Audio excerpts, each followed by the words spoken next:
Welcome to the deep dive. Today, we're really plunging into the human body. It's an astonishingly complex machine, and we want to explore what's really going on when things start to go wrong. hmm Our guide for this journey is the Professional Guide to Diseases, 11th edition, and our mission really is to get past just listing symptoms. Yes, you get to the mechanic. Exactly, the mechanics of illness, those, intricate internal processes behind it all. And what we want to do is essentially give you a shortcut, Mm-hmm. help you get really well informed, but without feeling buried in information. Right. We're aiming to pull out the most impactful nuggets, not just the facts, but the why and the how these conditions work, looking at the pathophysiology, the complications. And those surprising links between different body systems, too. Precisely.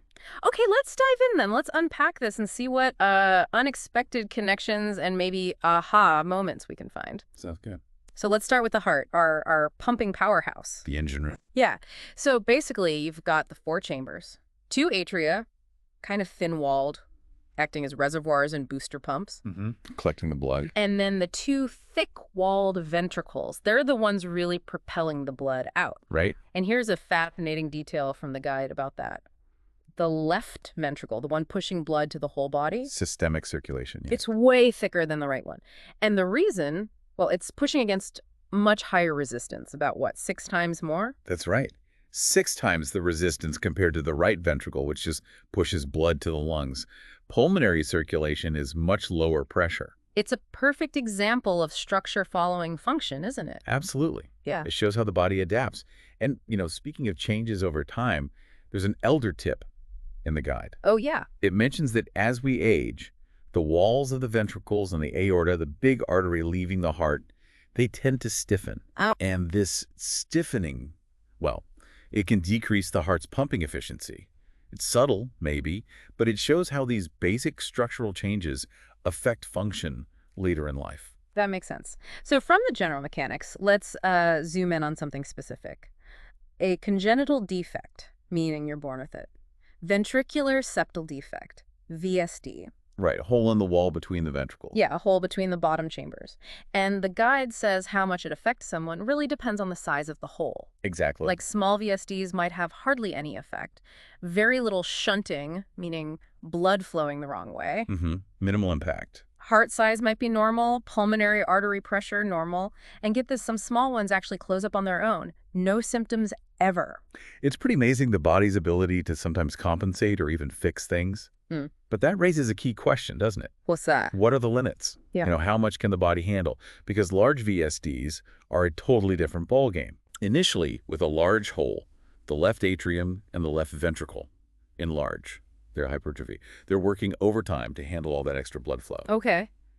But if it's not corrected, the problems mount. Over Okay. time, the pressure in the lungs' blood vessels, the pulmonary vascular resistance, goes up. So the right side starts to struggle too? Precisely. The right ventricle also hypertrophies. And eventually, you can end up with heart failure involving both ventricles. Wow. And even cyanosis, their bluish skin tint, if the shunt reverses direction because the pressure on the right side gets so high. Plus, there's a higher risk of pneumonia. That sounds serious. But there are treatments. Oh, yes, thankfully. Hmm. For small defects, surgery might just involve stitching the hole closed. Simple suture closure. Okay. But for moderate to large ones, they usually need a patch graft. And that requires cardiopulmonary bypass. The heart-lung machine. Exactly.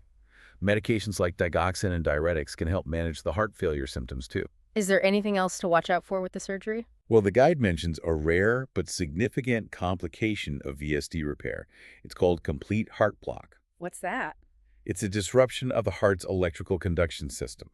It can happen if the surgery accidentally interferes with a specific pathway called the bundle of His. Oh, right. And if that happens, the patient might actually need a permanent pacemaker. Okay, good to know. Let's shift now to valvular heart disease. Problems with the heart valves. Critical components. The guide outlines basically 3 ways valves can malfunction. There's stenosis. Narrowing makes it hard for blood to get through. Right. Then incomplete closure. Leaky valve. Blood flows backward. Regurgitation or insufficiency. And prolapse, where a valve leaflet kind of bulges back. Yeah, flops the wrong way. And what's really striking, I think, is the ripple effect. One faulty valve can throw the whole system off. No, so? Well, take mitral insufficiency. That's when the mitral valve between the left atrium and left ventricle doesn't close right. Okay. So when the heart contracts during systole, blood leaks back into the left atrium. Not good. Not good at all. So to cope with this backflow and try to maintain output, both the left atrium and the left ventricle enlarge. They stretch out. Trying to compensate. Exactly. But eventually that compensation fails, and it leads to heart failure, first on the left side, then often progressing to the right side as well. It just shows how interconnected everything is. It really does. A Yeah. cascade effect, like you said. Okay, let's move to something incredibly common. Hypertension.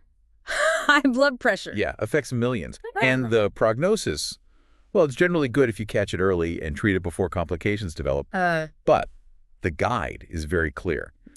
Severely high blood pressure, what's called a hypertensive crisis, can be fatal. It's an emergency. Wow. So the urgency is real. Definitely. So what does this mean for us? For prevention, the guide has a section on that, citing the American Heart Association. And the recommendations are pretty straightforward, but powerful. Like maintaining a healthy weight. Yes. Reducing salt down to about 1.5 grams a day, ideally. Regular physical activity. The classic 30 minutes most days. That's the one. And, crucially, quitting smoking. So it really boils down to lifestyle. To a large extent, yes. These simple changes can make a huge difference for cardiovascular health. They're not just suggestions, they're really key interventions. Okay, important takeaway there. Right. Let's take a deep breath, as they say, and move to the lungs. Appropriate transition. Yeah. A system working nonstop, facing constant challenges from the environment. Let's start with COPD. Chronic obstructive pulmonary disease. The most common chronic lung disease, according to the source, affects something like 17 million Americans. Yeah, and the numbers are rising, especially in people over 40. And it raises that question. How does breathing, something so automatic, get so messed up by, long-term exposures? What's the mechanism there? Well, the pathophysiology, the underlying process, it's a gradual breakdown. Repeated exposure to irritants, smoking being the big one. It first damages the cilia, those little hairs that sweep mucus and debris out. And it hurts the macrophages, the immune cells, cleaning things up. So the defenses are weakened. Exactly. Then you get chronic inflammation, more mucus production, the walls of the air sacs of the alveoli get destroyed, and you get scarring around the small airways. Parabronchial fibrosis, it's like a multi-pronged attack on the lung tissue. That sounds like a slow but relentless process. It really is. Okay, switching gears dramatically now to epiglottitis. This sounds urgent. Oh, it is. A critical emergency. You can block the upper airway completely in just, 2 to 5 hours? Wow. And it mostly affects young kids. Historically, yes. Children between 2 and 6. But what's truly remarkable, and a huge public health success story. The vaccine. Exactly. The Haemophilus influenza B vaccine, the Hib vaccine. Since that became routine, epiglottitis is actually much, much rarer. That's incredible. It really is. But if it does happen, the presentation is classic and scary. High fever, stridor, that harsh, vibrating breathing sound, very sore throat, difficulty swallowing, dysphagia. And the kids often adopt this characteristic posture. What's that? They sit up, lean forward, neck extended, mouth open, tongue sticking out, nostrils flaring, trying desperately to get air in. It's distressing to see. Yeah, sounds terrifying. Okay, another lung issue, pulmonary embolism, PE. Right. And PE is a great example of how a problem starting in one place can travel and cause major trouble elsewhere. Where does it usually start? Most PEs come from blood clots, thrombi, that form in the deep veins of the legs, DVT, deep vein thrombosis. Okay. So a piece of that clot breaks off, now it's called an embolus, travels up through the veins into the right side of the heart, and then gets pumped into the pulmonary artery in the lungs where it gets stuck. Blocking blood flow to the lungs. Exactly. It might dissolve or break up or even grow larger. And the source mentions the classic triad for DVT formation. The risk factors. Sort of, yeah. The conditions that promote clots, damage to the vein wall, blood flow slowing down or stopping venostasis, and the blood being more prone to clotting, which is hypercoagulability. Got it. So, a localized leg problem causing a potentially fatal lung event. That's the connection. It really highlights how systemic things can be. Okay, let's pivot now to the brain, the command center. What happens when its systems face challenges? Well, let's start with its main communication line, the spinal cord. The highway. Pretty much. A two-way pathway between the brainstem and the rest of the body, the peripheral nerves. Plus, it handles reflexes on its own. Right, without needing the brain directly for those. Exactly. And if you look at a cross-section, you see that H shape inside. That's the gray matter. Neuron cell bodies for sensation, motor control. Okay. And surrounding it is the white matter that's made of myelinated nerve fibers bundled into tracks, carrying signals up and down really fast. It's uh, remarkably elegant and efficient, the whole setup. It really is. Okay, what about problems within the brain itself? Like a cerebral aneurysm? Yes. An aneurysm is basically a weak spot in the wall of a brain artery. It balloons out, Where do they usually happen? often at junctions where arteries branch, particularly in the circle of Willis. That network at the base of the brain. That's the one. It's designed to ensure blood flow, but those junctions can be points of weakness. That is one ruptures. That's often catastrophic. The source gives some sobering stats. About 40% of people with a subarachnoid hemorrhage that's bleeding around the brain, often from a ruptured aneurysm, die almost immediately. Wow. And many survivors have significant neurological deficits. It really brings up that difficult question in treatment. How do you intervene aggressively in such a delicate organ? Are things improving, though? Thankfully, yes. Advances in imaging and less invasive interventional procedures are definitely helping outcomes. And if surgery isn't an option right away? Then the focus is on damage control. Careful blood pressure management, often using calcium antagonists. Strict bed rest, avoiding stimulants. Makes sense. Let's talk about seizures now. Specifically, generalized seizures affecting the whole brain electrically. Right. And there's a spectrum even within generalized seizures. Like absence seizures, petit mal. Exactly. Most common in kids. It's a brief lapse in consciousness. Might just look like blinking or a blank stare, maybe slight mouth movements. So not dramatic shaking or falling? Usually not. They often keep their posture, might even continue what they were doing just before. Each one is short, maybe 1 to 10 seconds. But they can happen often. Very often if untreated. Up to 100 times a day, the source says. That's incredible and quite different from the other type. Very different. The generalized tonic-clonic seizure, or grand mal, that's what most people picture when they think of a seizure. Right. It often starts with a cry, then loss of consciousness, falling. The body goes rigid. That's the tonic phase. Then alternates between muscle spasms and relaxation, the clonic phase. And other signs, too. Yes, often tongue biting, loss of bladder or bowel control, breathing becomes labored. Might even stop briefly apnea leading to cyanosis. How long does it last? The seizure itself usually stops within 2 to 5 minutes. Afterwards, the person is typically confused, very drowsy, and has sore muscles. It really shows that wide range, doesn't it? From a tiny blip in awareness to a major physical event. Absolutely. A huge spectrum of how brain activity can be disrupted. Okay, let's move down to the gut. More complex than just digestion, right? Oh, absolutely. Nutrient absorption, waste, immune function. It's a busy place. Let's start with gastritis, inflammation of the stomach lining, acute and chronic forms. That's right. And the acute form, well, it's often about injury to that protective mucosal barrier. How does that happen? Common culprits are drugs like NSAIDs, ibuprofen, naproxen, that sort of thing. They inhibit prostaglandins. Which are needed for mucus production. Exactly. Mucus protects the stomach lining. Right. So less mucus, more vulnerability. Chemicals can do it too. And then there's H. pylori. That bacterium we hear about. Yeah, Helicobacter pylori. It's a major cause of chronic gastritis, the non-erosive kind. Super common too. Infects maybe half the world's adults. Wow. So this tiny bug or common painkillers can really mess with our stomach lining. It's quite fascinating, isn't it? How seemingly small things compromise that protection. And the symptoms come on fast with acute gastritis. Typically, yeah. Epigastric discomfort, that upper belly pain, cramping, nausea, vomiting, sometimes even vomiting blood, hematemesis. Okay. What about peptic ulcers? Are they related? There are also lesions in the mucosal lining, but more localized sores. And they can be in the stomach or just after it? Right. You have duodenal ulcers in the first part of the small intestine. They're actually the most common type, often chronic, coming and going. And then gastric ulcers, which are in the stomach itself. These are often linked to chronic use of NSAIDs or alcohol or tobacco. So again, lifestyle factors and medications playing a big role. Definitely. It really raises the question of how directly our choices impact the development of these painful lesions. What's the advice for managing them, besides treating the cause, like H. pylori? Well, avoiding NSAIDs is key if they're the cause. Managing stress can help. And during flare-ups, limiting coffee and alcohol is usually recommended. Okay. And there's something specific for people after gastric surgery, dumping syndrome. Ah, yes. Dumping syndrome. That happens when the stomach empties too quickly into the intestine after surgery. What are the symptoms? Usually occur within about 30 minutes of eating. Sweating, weakness, sometimes gas, palpitations. It's unpleasant. How do you avoid that? Key advice is usually to lie down for a bit after meals. Drink fluids between meals, not with them, and eat smaller, more frequent meals. High protein, low carb often helps. Good practical tips there. Okay, briefly, what about cholelithiasis? Gallstones. Right, gallstones, usually made of cholesterol or calcium bilirubinate. How do they form? They tend to form when bile sits in the gallbladder for too long, becomes sluggish. Yeah. Things like pregnancy, hormonal contraceptives, diabetes can increase the risk. And they cause problems when they block something.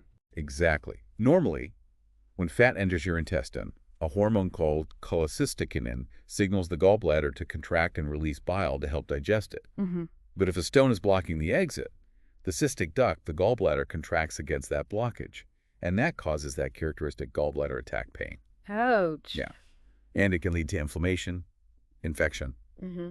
It's amazing how such a small stone can cause so much trouble and potentially spread inflammation up the biliary tree. Fascinating mechanism. Okay, let's broaden out for our last section. Looking at systemic things, immunity, and blood. Vital processes that affect everything. Let's start with anaphylaxis. That's severe allergic reaction. Sudden, severe, potentially fatal.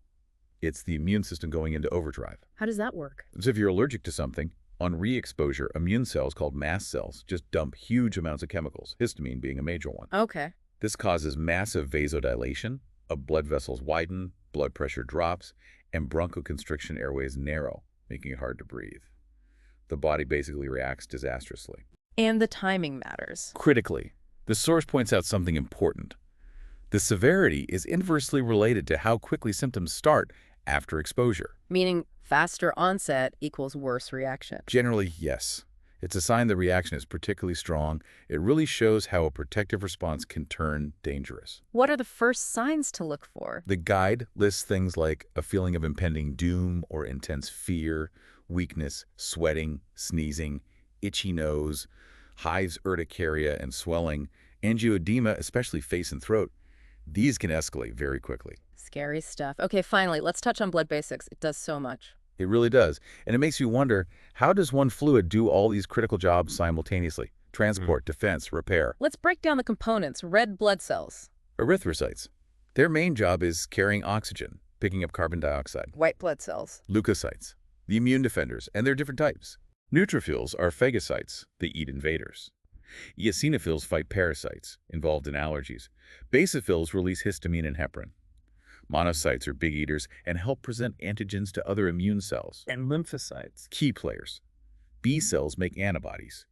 T cells are crucial for cell-mediated immunity, directing the attack. What about the liquid part? Plasma. Plasma carries everything: antibodies, nutrients, hormones, waste products. And it contains the coagulation factors needed for clotting. Working with platelets. Exactly. Thrombocytes or platelets, along with those plasma factors, control bleeding. They form the initial plug and start the clotting cascade. It's an incredibly complex team effort within that one fluid. It really is. And when things go wrong with blood dysfunction. Well, the source notes that bone marrow cells, where blood cells are made, are very sensitive. They reproduce rapidly. So they're vulnerable. Very. Problems can be quantitative: too many or too few cells being made, or cells being destroyed too quickly, or qualitative, that cells themselves are abnormal, they don't function right. Okay, that makes sense. Wow, we've covered a lot of ground. We certainly have. From the heart's adaptations and vulnerabilities, through the lungs, the brain's circuitry, the gut's defenses, right up to systemic reactions in blood itself. This deep dive, I think, really highlights those intricate inner workings, the mechanisms behind diseases that we often only see the surface symptoms of. Understanding the how and why feels really valuable. I agree. It just underscores the sheer complexity, but also the resilience of the body, that constant interplay between systems, often working silently in the background until something tips the balance. Absolutely. So here's a thought to leave you with. The next time you hear about a medical condition, maybe for a friend or family member, or even if you feel a strange symptom yourself, try to picture those incredible unseen battles and intricate biological processes happening inside. Think about the mechanisms we've talked about. How does that change your perspective on health, on illness, on your own body? That's a great question to ponder. Well, thank you for joining us on this deep dive. Stay curious.